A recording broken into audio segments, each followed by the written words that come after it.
Alright, on the bench here, I've got an ABC 1010DM from Kepco. I got a whole bunch of these, and I'll put a picture I took on the screen of how many I got. And every single one had one of two problems. And these are the last two with the more difficult problem. It took me a while to source the replacement part.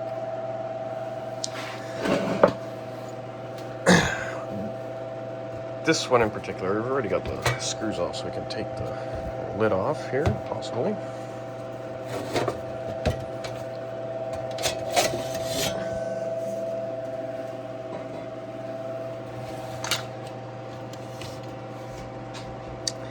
This one in particular has some bad optocouplers, and this is actually nice. I didn't remember on this main board, they're already in socket, so this will make it much easier to replace.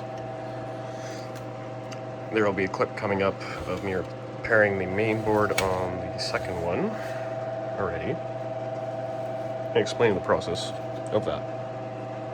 But they were soldered on, so there's a bit of soldering involved. Major problems with these 1010DMs, and I'm going to assume the other models as well, these 100-watt switch mode bench power supplies, is this capacitor right here fails, this one fails, this resistor gets stupid hot and burns the board. You can see I've got a couple for parts down there, they're just missing their motherboards. And there's two up there, which I have already fixed a long time ago. Those two only had the failed capacitor. And when they have this failed capacitor, all this thing will do is power cycle. These have a different failure mode. If we plug it in, if I can find it, there we go. And we turn it on, it should come to life, no problem. Boots up. There we go. See? Constant voltage mode. Output off. But let's go ahead and just set a voltage. And turn the output on. Well, that's weird. And that's even weirder. And if we were to read that, my DC load is off. And this is connected to my Keithley multimeter up there. You can see it is outputting 10.14 volts, which is way off the scope. It's a little something weird. And the way you can troubleshoot this is if you have some hot air or way to heat it up. Let's go ahead and heat up that optocoupler. And I just went around heating up the entire board and chip, all the chips. And actually that is the same way you can verify that that capacitor is working, just by heating it up, if it's just power cycling. If it's power cycling, you heat up the capacitor, basically instantly it comes back to life. So we'll go ahead and heat this optocoupler. And you can see current now is stable and it's outputting 10 volts, just like what it's read, with that little bit of heat.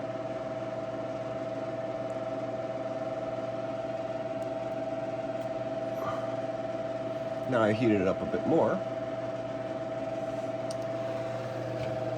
She's very hot now. Turn the output off.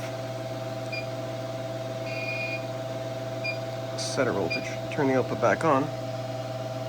Now she's good at 5 volts. Go ahead and cool that optocoupler off. And now it says over voltage. That is how you know those optocouplers are going bad. Now those optocouplers are made by onsemi and they no longer exist. So there is a replacement, and we'll get into that shortly. Now the easiest way to get this motherboard out to work on, hopefully unplug it, Still capacitors charged in here. You don't want to be touching any of that. I don't have a socket with me here, but just a pair of pliers. Undo the G-pib connector, or 488 connector. Yeah, IH 488, G-pib or H-pib, whatever the standards are. I don't know. I don't really care. Let's go ahead and remove these screws here.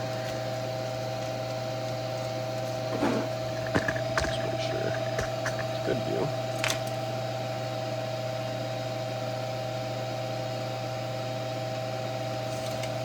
Turn this and just loosen these at the bottom. If you loosen them enough so you can fold the plate back, and then it gets out of the way of that connector. Bring the board back around, pop that cable off, pop this cable off. Take our RS-232 adapter. Some of these have it, some of these don't. If your motherboard has this header right here, it's the back two pins. Those are TX and RX lines. I'm not sure which one's TX, which one's RX. I haven't played with that. Then with all that, the board comes out nice and easy. These are actually pretty nice to work on. Like I said, I worked on a whole bunch of these already. Coming up here, you'll see the repair on the other one. But we will just go ahead and remove these on camera and get them fixed, put it back in, and we'll be back when it's working. Or if it works. We'll try it. So on the bench is a motherboard from a Kepco ABC 1010DM. I've troubleshooted this board and figured out that these optocouplers are no good. I've already replaced the one at the top here because this gets interesting. The part that I need to replace those blown optocouplers is the 74OL6000. And from the data sheet here, you can see it is a PDIP-6. It uses an input VCC ground, output VCC, output ground, with a simple logic in, logic out. The closest substitute I could find is a HCPL 2200. However, it's a PDIP-8. And you can see pin 1 is a no connect, pin 4 is a no connect, pin 8 is VCC, pin 5 is ground. Meanwhile, our optocoupler in is pins 2 and 3, output is 7, and output enable is 6. So how do we fix this? How do we make it work from that to that? Well, by simply cutting this leg off, bending this pin, connecting those two. Suddenly we have a PDIP-6, and this is VCC, this is ground. We always want the output enabled. This is the ground for the photodiode, and this is our logic input. So let's take our chip here,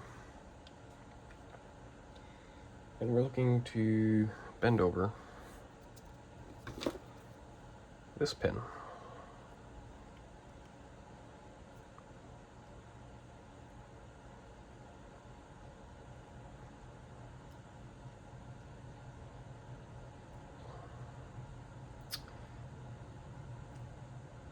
Do it carefully enough,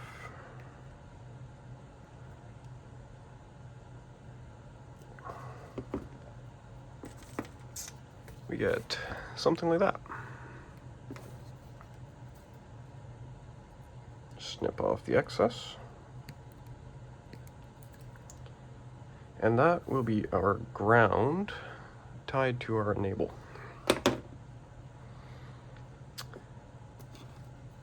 Our no connect here, it's enough to just break it off.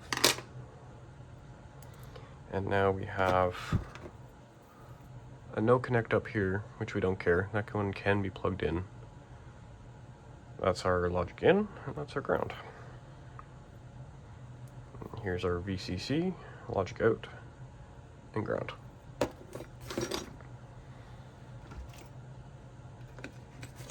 This only really works if you have enough room, and I got lucky enough where this chip up here, there was enough room. Just barely, but there was enough. To make this easy, we're just gonna chop out the old one.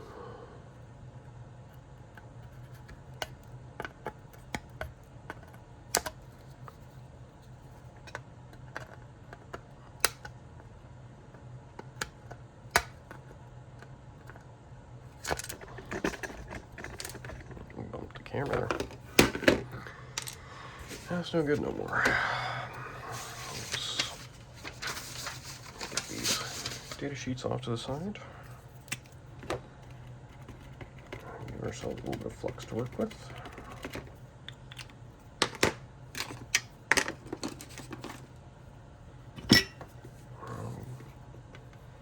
Go ahead and remove these pins.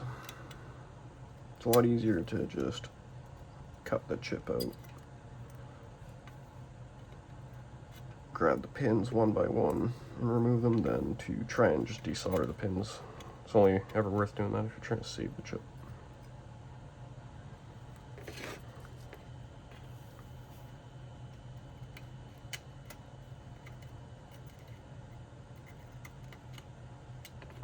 Get out of there.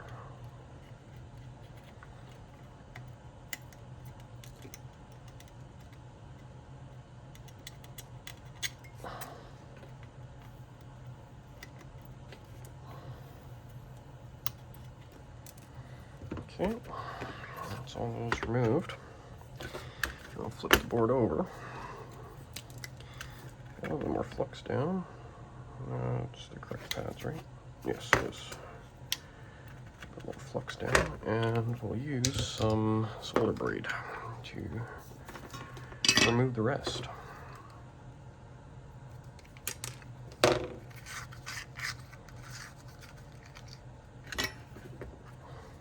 I like using solder braid over a solder sucker. It's just, I find it easier and quicker.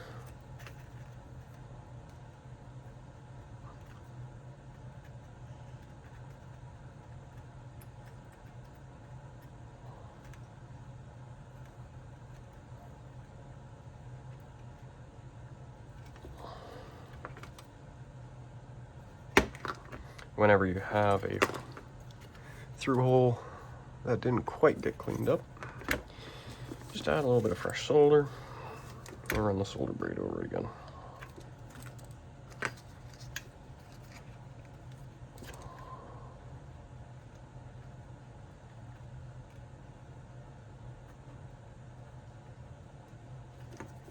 And voila, she's clean. Do that for the other three.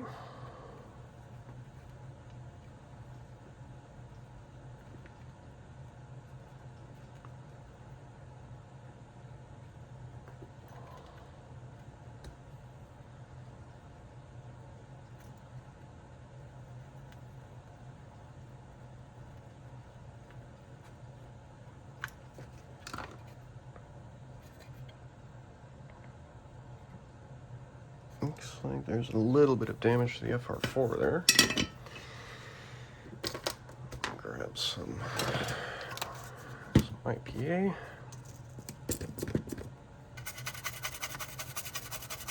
I'll just make sure that no traces are damaged, which I don't think they would be because that's the isolation slot. Yeah, that looks fine. I'll just clean off this flux.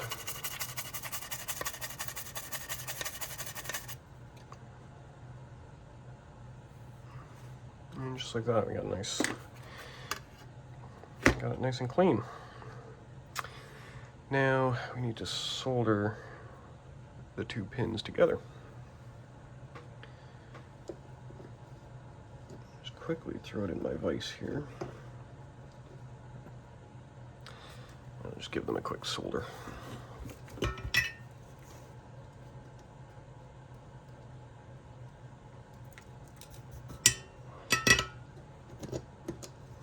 dramatic. Now those two are soldered. And that's connecting our ground to our output enable, and our output enable's active low. So that works perfectly. And once again, just follow the silk screen on the board. Populator chip, which I don't have a dip chip leg bender, but if you're careful with a pair of pliers, works just fine.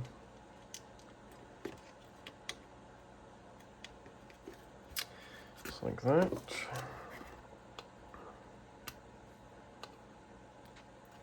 Fold it over.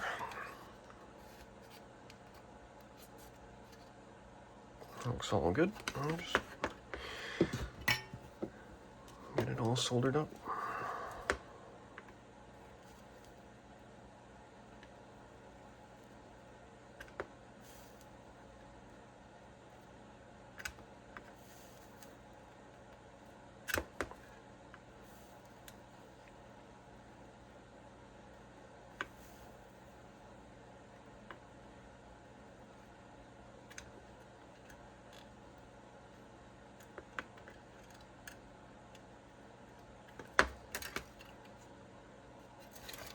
Just like that.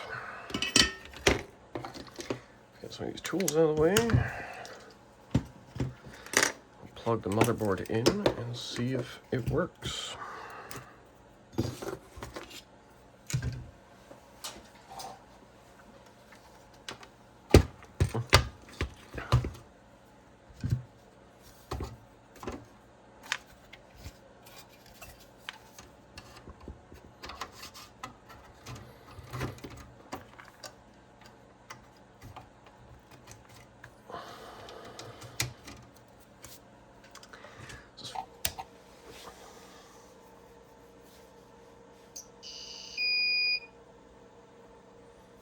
Well, it powers up, and there's no magic smoke, so that's a good sign.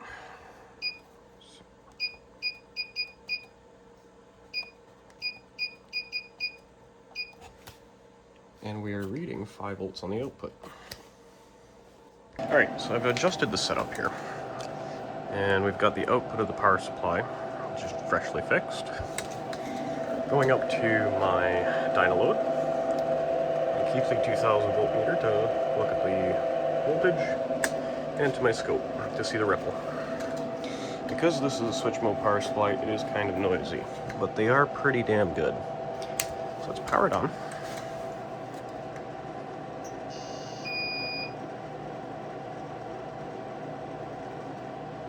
And we're going to go 5 volts, 5 amps.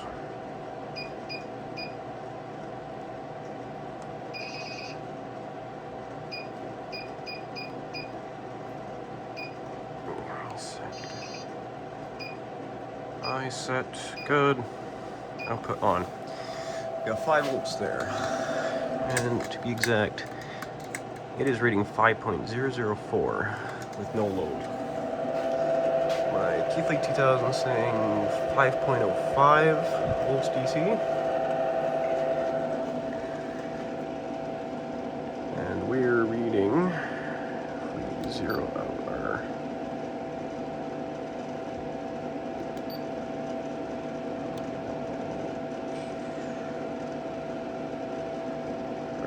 why do we not have anything on the output here?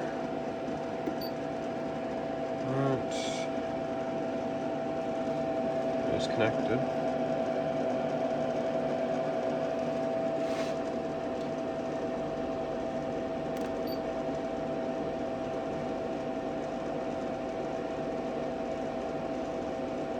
You guys can't see nothing, of course.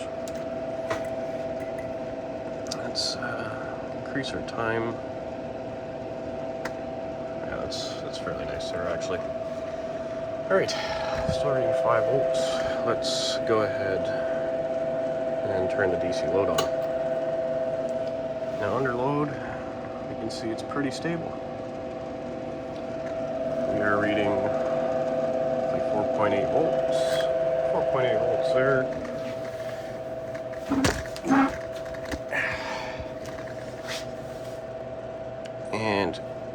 5 volts at half an amp, and I believe that's because I set this here.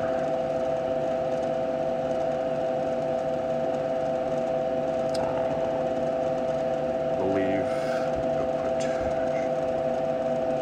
something like that. 2 amps.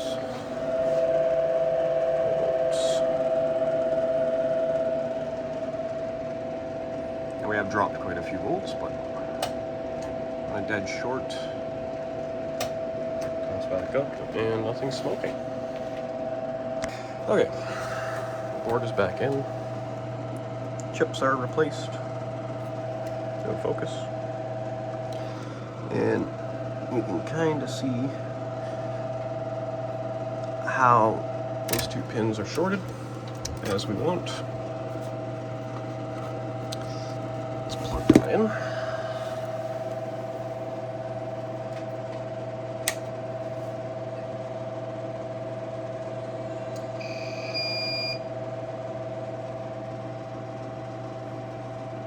So far so good, no magic smoke.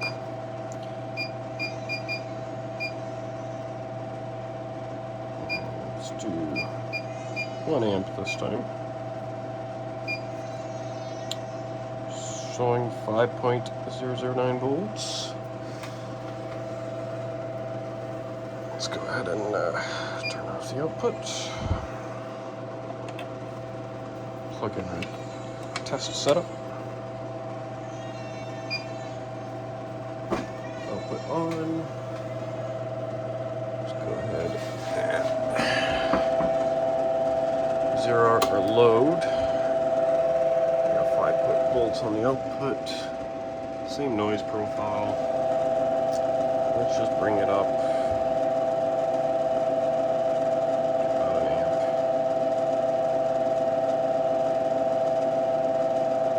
It's not meant to be so granular. It just dropped to about 4.5 volts, but this one is much noisier, so probably some filtering caps are likely dying. Start pulling about 1/2 amp, which is not correct. The final failure mode, which I completely forgot to talk about earlier, it's not much of a failure mode. However, it does let out some smoke sometimes. There's those diodes in the back, and the plastic pointer here. These output diodes, I believe for reverse polarity protection or something like that.